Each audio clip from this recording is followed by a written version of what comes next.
I was 18 at the time at kaming dalawa lang ng mama ko ang nakatira sa bahay. Magkatabi kami ni mama matulog sa kwarto nun at sa bandang headboard ay may 3 set ng bow window. Kalmado naman ang panahon ng gabing iyon. Walang ulan or malakas ba na hangin.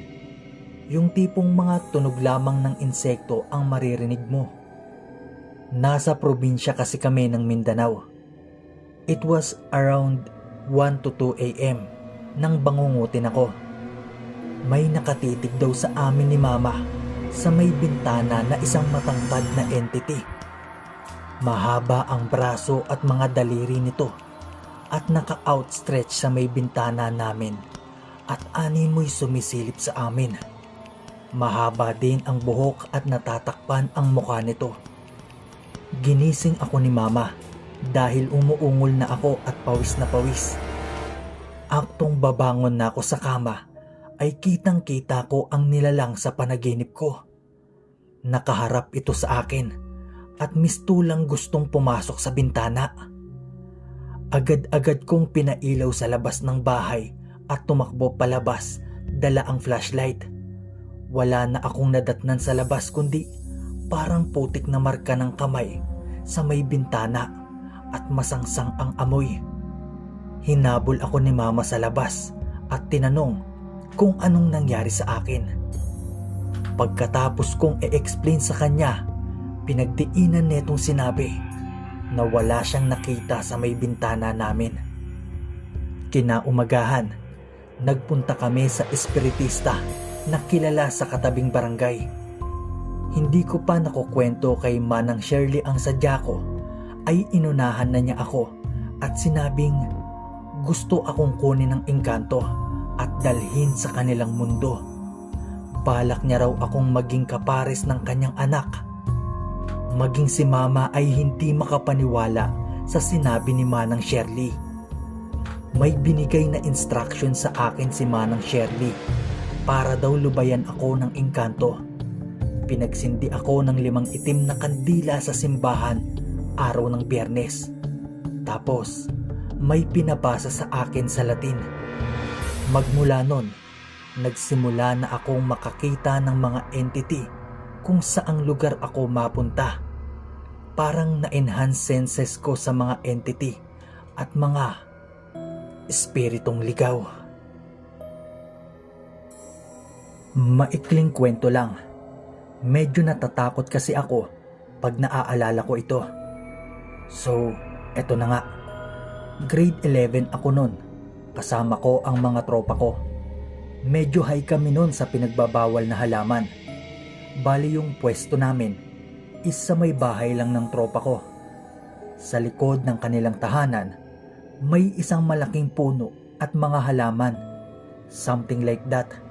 Yung place hindi naman province, actually part lang din siya ng Quezon City. Habang nagkukwentuhan, tamang tawanan lang kami. Napalingon ako sa puno. Halos 1 segundo lang yun. May nakita akong bata na nakasilip. Nakaputi siya pero hindi ko siya mamukaan. Hindi ko naman sinasabi sa tropa ko yun kasi baka sabihin sabog lang ako or what at aasarin lang ako dahil doon. So, hinayaan ko na lang. Then, minutes ago, sumilip na naman siya. Hindi naman ako nakakaramdam ng takot noon since marami akong kasama pero napansin nung isa kong tropa na nakatitig lang ako sa puno. Bumanat siya. "Tol, nakita mo yung bata, no?" "Ha? Takte, paano mong nalaman, pre?" Nagtawanan lang sila. Yun pala, nakikita din nila. Sabi nila, matagal na dun nagpapakita yun. Baka daw nakikipaglaro-laro lang. Pero tingin ko, bantay siya ng puno. Simula nun, hindi naman palagi nagpapakita. Wala naman siyang intensyon na manakit dahil di ako nakaramdam ng takot o nababahala dun. That was 4 years ago. Tumigil na din ako gumamit ng halaman. Hindi kasi siya nakaka-addict na hahanap-hanapin mo. So yun, Share ko lang kasi naniniwala ako na may buhay ang puno. Share ko din next time yung story ko sa puno. Sabog din ako nun. Umihi at sumuka ako sa puno dahil sa kalasingan at sa pinagbabawal na gamot na din. Medyo creepy yun pero magandang aral.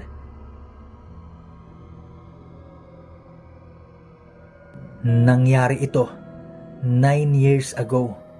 Namatay yung isa kong classmate sa college. Lahat kaming magkakaklase nagpunta sa huling lamay niya. Nagpamadaling araw kami doon. Around 2 a.m. nag-decide kaming umuwi. 4 kaming umuwi noon since di na rin kami sasama talaga sa libing. At that time, ako pa lang ang may kotse sa amin. Dahil hindi naman traffic, nagmagandang loob ako na ihatid sila. Isa-isa ko silang hinatid. Bali yung huli kong ihahatid ay taga Mendez, Cavite. Ako naman ay taga Lowland, Cavite. Yung classmate ko na huli kong ibinaba, tinanong niya ako kung saan daw ba ako dadaan pabalik. Sabi ko naman, diyan na lang sa Mendez Indang Road. Tinanong niya ako kung matatakotin daw ba ako. Sabi ko, hindi naman. Nakita ko sa mukha niya na may sasabihin pa siya pero hindi niya na itinuloy. So ako naman, patay mali siya lang tapos umalis na ako. Pag alis ko, binuksan ko yung radio para tamang sound trip at magising ako. Eto na nga, napakadilim pala sa napili kong daan. Literal na walang makikita sa sobrang dilim at ang daming puno. Noong una, hindi pa ako natatakot pero biglang namatay yung radyo ko. Kinabahan na ako. Binuksan ko ulit. Namatay ulit. Binuksan ko ulit at namatay ulit ito. Hindi ko na ito muli pang binuksan. Takot na ako. Ang ginawa ko na lang ay huwag tumingin sa rear view mirror. Yung mata ko nakatingin lang ng diretso habang nagpapatakbo ako ng mabilis. Hindi po ako nakakita at nakaramdam ng multo. Pero nung madaling araw na yon, sa loob ng kotse ko, sobrang bigat ng pakiramdam ko. Ang bigat ng ulo ko na parang masusuka. Nilakasan ko na lang yung loob ko at nag-focus na lang ako sa driving kasi ang bilis na ng takbo ko neto. Pagdating ko sa 13, may nakita akong 7-Eleven. Nagpahinga muna ako. Pagsilip ko sa aking cellphone, nag-miss call yung classmate ko tapos may text. Kamusta daw ako? Nag-aalala daw siya kasi may nagpapakita daw doon sa dinaanan ko. Minura ko siya sa galit. Sabi ko, hayop ka? Hindi mo man lang ako pinigilan? Hindi na rin ako nagtagal at umalis na ako ng 7-Eleven. Binuksan ko ulit yung radyo para i-check kung sira lang ba. Okay naman.